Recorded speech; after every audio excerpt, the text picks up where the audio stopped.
Binalik din. Binalik din.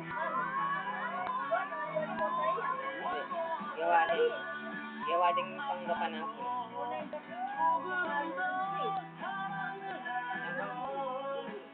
Ali, kaya mo ini by request na. Ni-request na yan.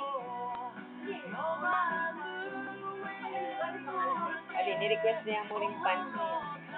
Bali, ito pa rin pang adwaya times lang. Adwaya oras. Ito yung pang alas 6. Ni-request na rin pants na. May problema ba?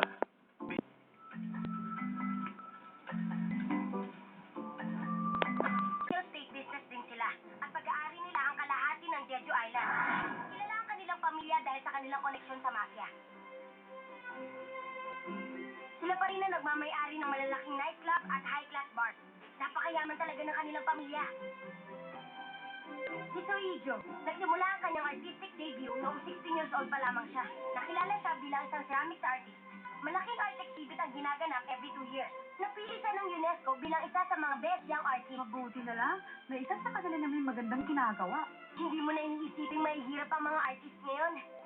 Ang kanyang grandfather ay ang sikat na si So Yun-ho. Pamilya nila ang may-ari ng Husong Museum. Sila ang may-ari nun? Napakayaman pala nila. Huwag mo na kayang alamin lahat. Baka maloka ka lang.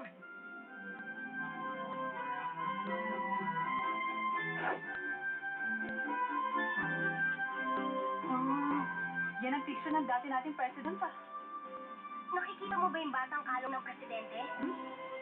Yung batang yan ay si Yoon Ji-hoo. Namatay ang kanyang mga magulang sa car accident at kailangan nakaligtas. 5 years old pa lamang siya noon. Ang president si Yoon Ji-hoo?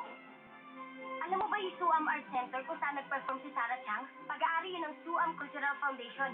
At meron din silang European soccer team at isang Major League Baseball team. Ingit na ingit talaga ako kay Ji-hoo. World's greatest youngster. Kilala mo na siya, hindi ba?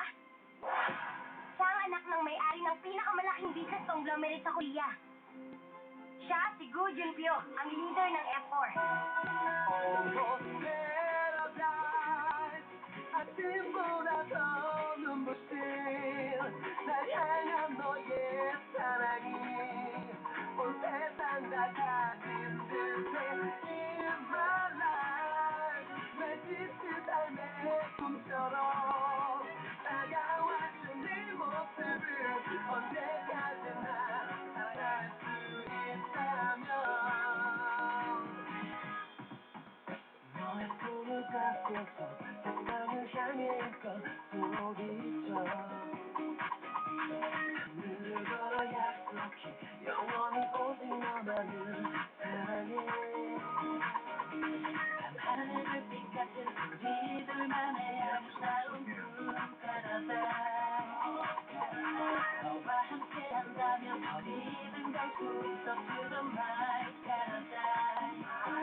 Sila 4 ang member ng F4?